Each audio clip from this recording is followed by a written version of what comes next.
బుచ్చిరెడ్డిపాలెం పట్టణంలోని శ్రీ గోపాలకృష్ణయ్య స్కూల్లో అంతర్జాతీయ మహిళా దినోత్సవం ఘనంగా నిర్వహించారు.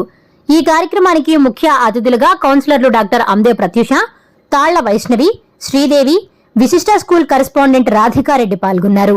స్కూల్ యాజమాన్యం వారిని ఘనంగా సత్కరించారు. ఈ సందర్భంగా విద్యార్థులకు, విద్యార్థుల తల్లిదండ్రులకు ఆటల పోటీలు నిర్వహించారు. ఆటల పోటీలలో గెలుపొందిన వారికి ముఖ్య అతిథులు బహుమతులు ప్రదానం చేశారు. ఈ సందర్భంగా పాఠశాల కరెస్పాండెంట్ నేలనూతల శ్రీధర్ మాట్లాడుతూ అన్ని రంగాలలో మహిళలు విజయవంతంగా రాణిస్తున్నారని చెప్పారు. మహిళలు స్వయం శక్తితో ఎదిగి ఆదర్శంగా నిలబడుతున్నారని తెలిపారు. ఇంటి నుండి మహిళ బయటకు అడుగు పెట్టాలంటే భయపడే నాటి రోజులు నేడు లేవని గుర్తు చేశారు. వివిధ రంగాలలో ఎదుగుతున్న మహిళలను ప్రతి ఒక్కరూ ప్రోత్సహించే విధంగా ఉండాలని సూచించారు. మహిళ తలుచుకుంటే సాధించలేనిది ఏదీ లేదన్నారు. స్త్రీ లేనిదే సృష్టి లేదని చెప్పారు. అటువంటి మహిళలను గౌరవించాల్సిన బాధ్యత మనందరిపై ఉందని తెలిపారు. ఈ కార్యక్రమంలో ప్రిన్సిపల్ సురేఖ, ఉపాధ్యాయులు గిరిజ, అనిత, విజయలక్ష్మి, వెంకటలక్ష్మి, అమీర్, విద్యార్థుల తల్లిదండ్రులు పాల్గొన్నారు. నా పేరు Nelanuthala Sridhar, correspondent of Sri Gopalakrishnaiah English medium school, Buchireddypalem.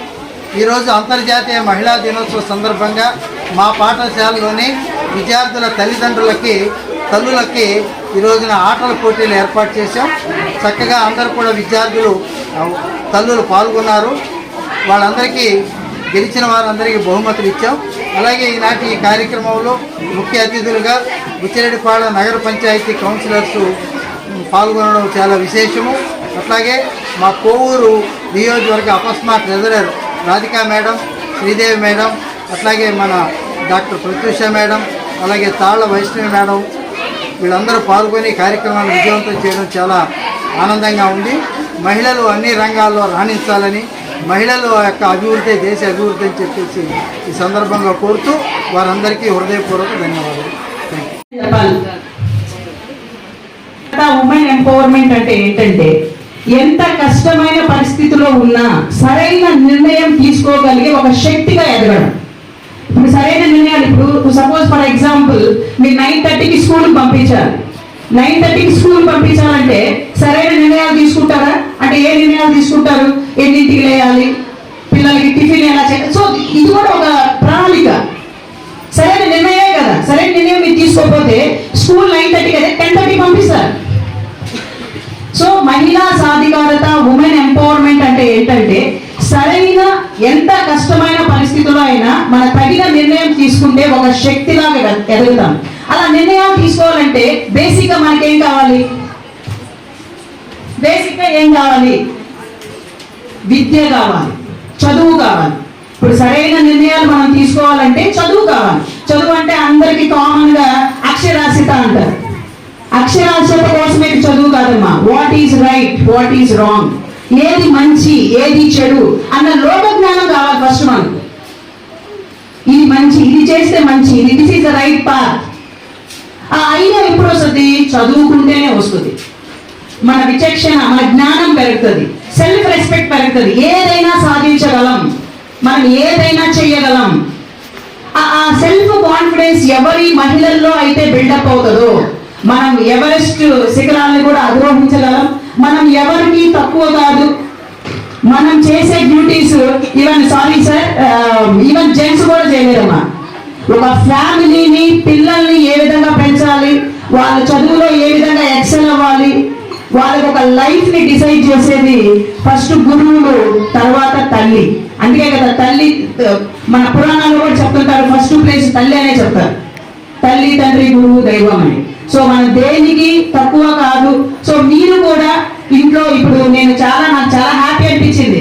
నేను కూడా గేమ్స్ ఆడదాం అనుకున్నాను, కానీ కనీసం పరుగు పోతుంది. ఒక బెలూన్, ఒక గ్లాస్ కూడా పెట్టకపోతే ఈవెంట్ కౌన్సిలర్ నాయన ఒక గ్లాస్ కూడా పెట్టలేదు. పేరెంట్స్ ముందు అనవసరంగా పరుగు తీసుకోవడం ఎందుకు, ఏదో కౌన్సిలర్ అని ఒక పదం ఉంది అని చెప్పేసి మిమ్మల్ని చూసి నేను చాలా ఇన్స్పైర్ అయ్యాను. ఫస్ట్ ఎంత స్పోర్టివ్ గా ఆడుతున్నారంటే మీరు.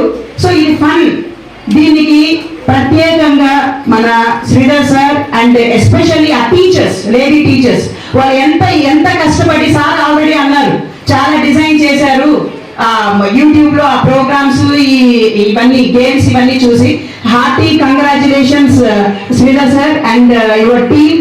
ఈ విధంగా this is the first time అమ్మా ఒక పేరెంట్స్ ని పిలిచి వాళ్ళకి గేమ్స్ కండక్ట్ చేయాలి, వాళ్ళ గేమ్స్ ఆడినందుకు ఒక చిన్న ఫెలిసిటేషన్ చేయాలి. అంటే ప్రైజ్ అనేది తీసుకుంటా పోతాం. ఆ హ్యాపీనెస్ మన రెగ్యులర్ డ్యూటీతో పాటు ఇది కూడా ఒక ఎంటర్టైన్మెంట్ మనం, అంతే కదా. మన పిల్లలు చూస్తుంటారు, అరే మా మమ్మీ ఆడుతుంది, మా మమ్మీ ఫస్ట్ ప్రైజ్ వస్తుందో లేదో, ఎంకరేజ్మెంట్ వాళ్ళకు కూడా ఒక సార్ట్ ఆఫ్ ఎంకరేజ్మెంట్ మన పిల్లలు కూడా, మా మమ్మీ ఆడుతుంది, మా అమ్మ ఆడుతుంది అని. సో ఆ విధంగా సార్ చెప్పిన వెంటనే మీరు కూడా అదే స్పోర్టివ్ గా ఇన్వాల్వ్ అయ్యి గేమ్స్ ఆడుతుంటే నేను చాలా హ్యాపీగా అసలు ముందు రావడం మేలైంది. నేను యాక్చువల్గా ఎందుకు ముందుకు వచ్చాను, నాకు మళ్ళీ వేరే మీటింగ్ ఉంది నెల్లూరులో.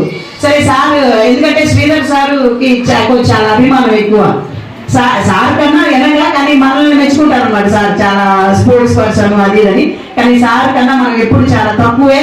సో మీరు కూడా ఒక ప్రణాళికకి ఆలోచించి లైఫ్ లో ఫస్ట్ నా సిన్సియర్ సజెషన్ ఏంటంటే మా ఫినాన్షియల్ గా ఎలా ఎదగాలి అనేది తెలుసుకోండి.